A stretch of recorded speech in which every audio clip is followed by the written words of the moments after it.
All right, so in this video, we're going to see how BARD reacts to a series of prompts about business and business plans. And the first one that I'm going to give it is to evaluate the feasibility of a bakery in Portland, Oregon.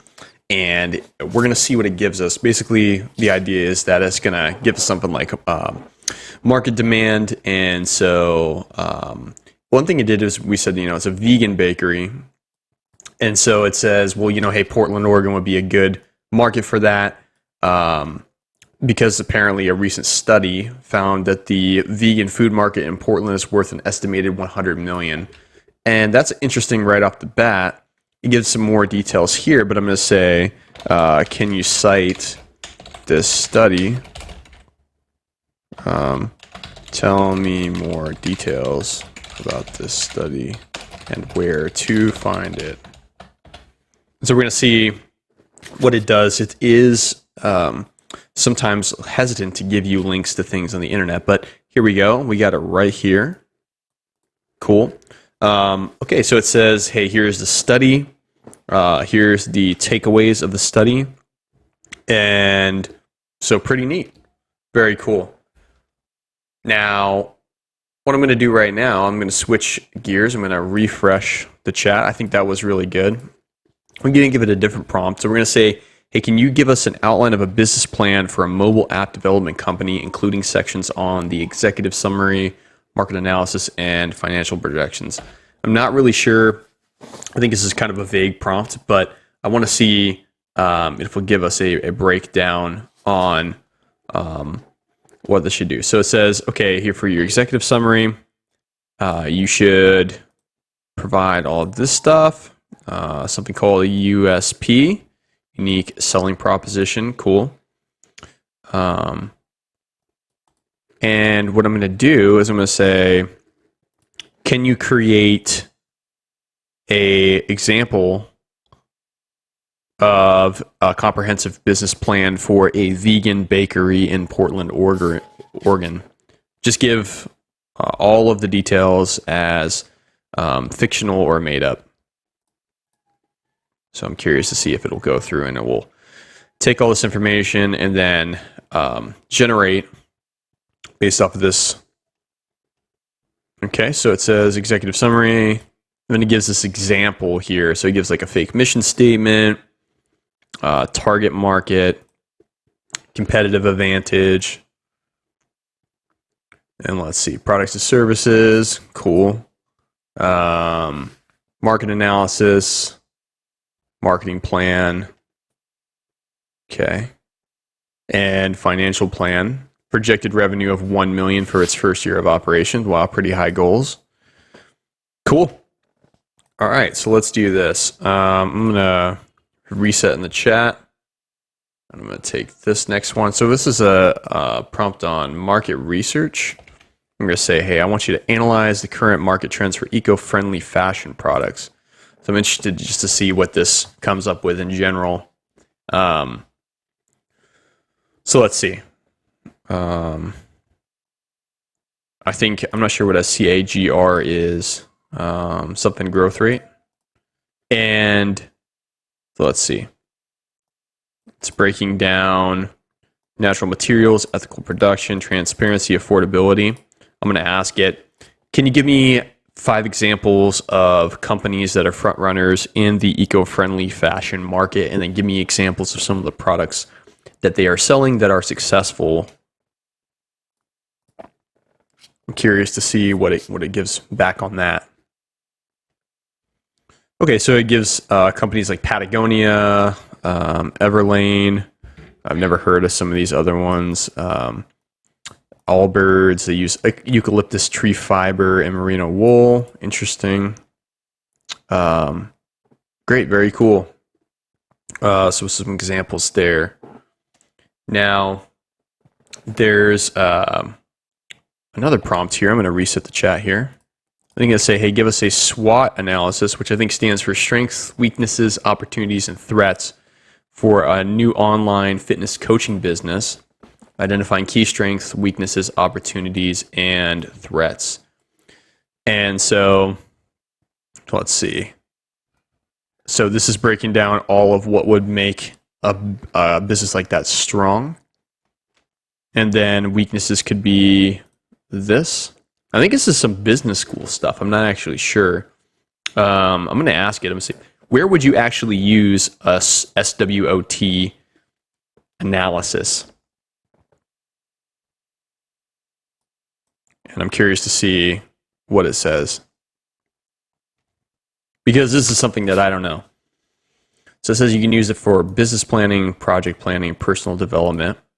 So it's like just identifying things, and it's a strategic plan that helps businesses achieve their goals.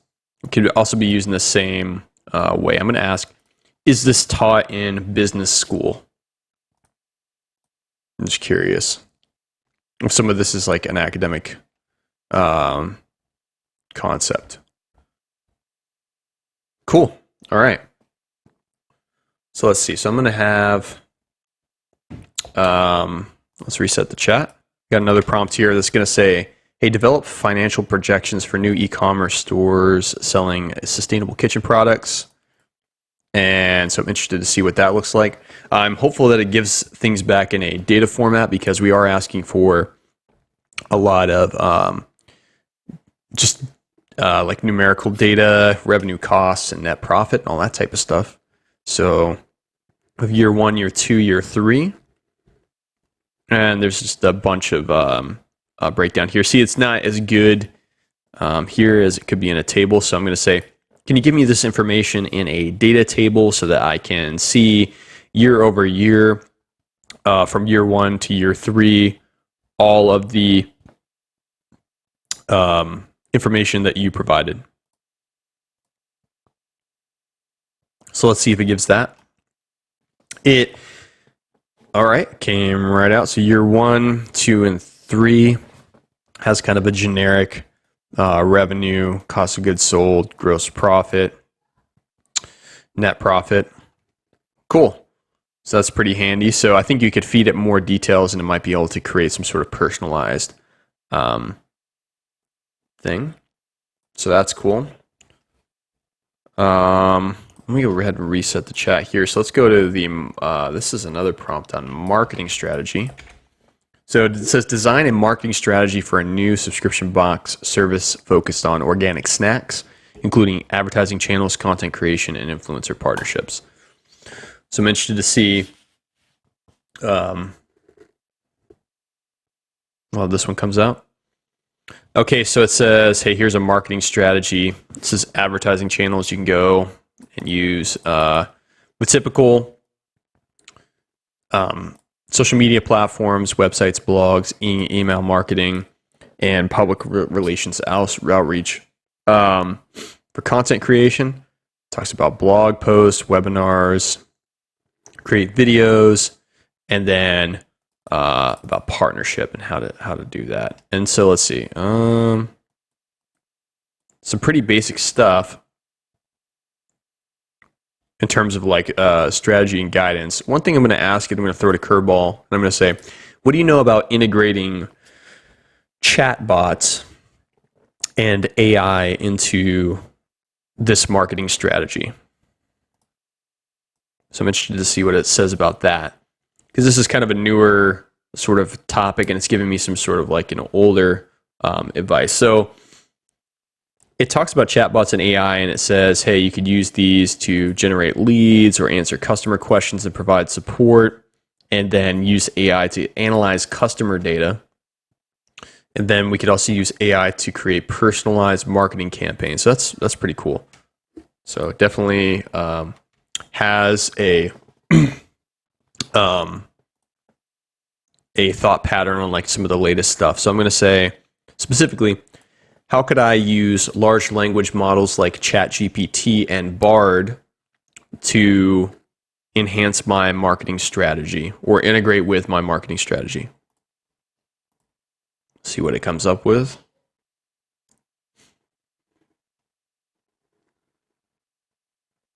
Okay, cool. So it's saying we could use either of those to generate content or personalize it or create targeted ads.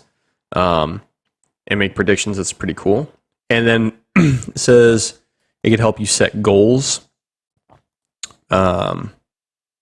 gather data. So what it's saying here is that there's some additional tips for using LLMs. So it's saying that you're going to need to be very clear about what you want to do, which is important because like you're going to have to feed information to a large language model so that it knows exactly what you're talking about. Specifically, if it's about you, you're going to want to make that very, very clear. So awesome. It's pretty straightforward. So this next prompt is going to be a competitive analysis for a boutique hotel in Charleston, South Carolina. So this is interesting because it's going to have to do a local market analysis of just one city. So I do kind of want to see what it says. So it's going to say, here's a competitive analysis. Okay, so there's some other hotels nearby that start at $250 per night, number of rooms 50. Okay, and here's all the things that it offers. And here's some similar establishments, right, that are in Charleston. So it's giving you all those names. And then it's saying that there's a competitive advantage for this one hotel because of its unique location, right? And so with a hotel, yeah, locations do matter. And so let's see. And I think that this is actually, and it gave its sources right here from Google. So let's see, I think that this might be, so I think it took a hotel called the Luttrell. Let me actually look this up real quick. Yeah, so sure enough, this is a actual hotel in Charleston, South Carolina. So what's interesting is that this hotel specifically exists, and this just ran a competitive analysis on this specific hotel. And I find that interesting because it was one of the top rated ones on Google with a 4.9, 124 Google reviews. So it is doing really well for sure. And it pulled all the information about it and then compared it to all the other hotels in the region. So I think that is kind of interesting because it didn't just give you a generic, it actually gave you an example of like a specific business. So I find that pretty cool.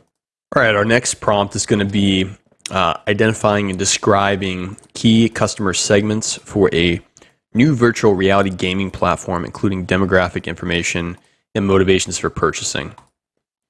So this is pretty cool because it's going to say, hey, can you explain this industry that doesn't have a lot of like a whole ton of information on it.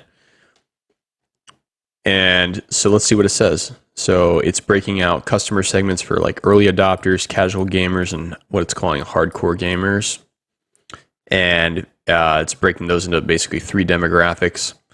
And then it's breaking down the motivations for like social gaming, new and exciting gaming experiences, things that are outside of traditional gaming platforms, and then an immersive experience. So one thing it breaks down, which is true, is that VR gaming platforms are still relatively expensive, and this is a major barrier for entry for many potential customers. Hardware requirements and content availability, because there's not a lot of VR gaming content available. Interesting. All of that checks out for me. I think this is interesting. We could ask it to do this for, any number of other like industries or topics, and I think it would be interesting to see how it breaks all that down. So this is a cool kind of example of that. I think this is really helpful for just like forming examples and creating kind of like brainstorming content. This is pretty typical of all large language models of this caliber. All right, so let's see. Sales strategy. The next prompt deals with creating a sales strategy. This is going to be for a software as a service product targeting small and medium-sized businesses, including lead generation, pricing models, and closing techniques. So it's got this whole bit about lead generation and how to do all this. So you can do content marketing, inbound marketing, and outbound marketing. and it talks about the pricing models, which is subscription, pay per user, pay as you go, and that's charging for the amount of time. And then closing techniques, just some kind of basic sales stuff about like how to get customers to buy your product, which is interesting. And let's see. Yeah, some focuses in general if you're starting a business like this: for affordability, offer free trials, and provide excellent customer support. So very cool. And I'm going to even say that's a good response right there. All right, so the next prompt that we have is actually going to focus on a specific business scenario for electric scooters. And so it's going to say, hey, explore potential distribution channels for an electric scooter, focusing on both inline or online and brick and mortar retail options. Let's see what it comes back with. Okay, cool. So it's saying that some of your potential distribution channels could be direct to consumer, e-commerce, social media. It breaks down brick and mortar retail. It talks about consumer electronics stores, bike shops, and scooter rental companies. And then it's talking about some additional things to consider, which I think that's really neat. It as like extra like food for thought, things like, hey, you're going to need to think about these items on top of just this straightforward answer. So pretty cool. But yeah, I think it's an interesting example of how BARD reacts to business and sort of like finance type prompts, and not so much finance, but more like business planning or business strategy prompts in general. So I think if you had a specific business, and you gave it that information and you told it, I have an electric scooter company called Zippity Doo, and we sold 3,000 units of our scooter that is priced at $4,500 per unit in the last month alone. Can you create a projection of our sales for the next 12 months, and then also give me a strategy for accomplishing distribution, along with some thoughts on how many employees I might need to hire in our warehouse for packaging and shipping all of these units. So I'm curious to see what it'll say. And this this completely made a name, Zippity Doo. Okay, cool. So it's saying like, hey, if it's at that price, here's how many units you're doing. Here's your revenue every month. And what it's saying is, what you might want to do is partner with a logistics company, offer free shipping. And let's see, there are thoughts on how many employees. Here's some thoughts on how many employees you might need to hire. So it actually kind of says, well, you're going to need to figure out the size of your warehouse and the volume of orders you're receiving. But I bet if I gave it some more information about like how long it takes to package each thing, then it would probably give that information. So like, let's say that I have this company and I could actually go over and I could figure out the metric on that. I could say, well, it takes 2 people 5 minutes to package and ship 10 scooter units. Can you tell me how many employees I would need to ship all these units and how many hours they would need to work each week? So if I got that small metric, I could pass it to BARD and we'll see if it can figure that out. Okay, cool. So I don't know if this math is right, but it looks like if I have 1.78 employees, it addresses that. It says, well, you're going to need to hire 2 employees because that's impossible. And these employees will need to work about 35 hours each week to accomplish shipping all these units. So with all that in mind, I could say, how much could I pay these employees if, based off of how much revenue I'm bringing in? If each scooter costs $2,000 and the sale price is $4,500, and I already told you how many units I'm selling, if I wanted to be generous with the pay, how much do you think I could pay them? So I'm curious to see what it'll come back with that. I wonder if it'll come back with like a Oh, wow. So it said it cannot generate financial advice. I know, but in theory, could you provide me with a pay range that I could use to theoretically pay these employees? I'm curious if it will intervene or not, or if it wants to stay out of that. So what it what it does is just gives a like broad range of like what people usually get paid, and then it says, you know, it has a lot of like kind of disclaimers about employee pay. So interesting how it reacted to that. It didn't break down and say I could pay them $100,000 per year, which is interesting because I think the margin in that business scenario would have been there. But interesting enough. But if you hung out with me this long, thanks for watching, and I'll see you in the next video.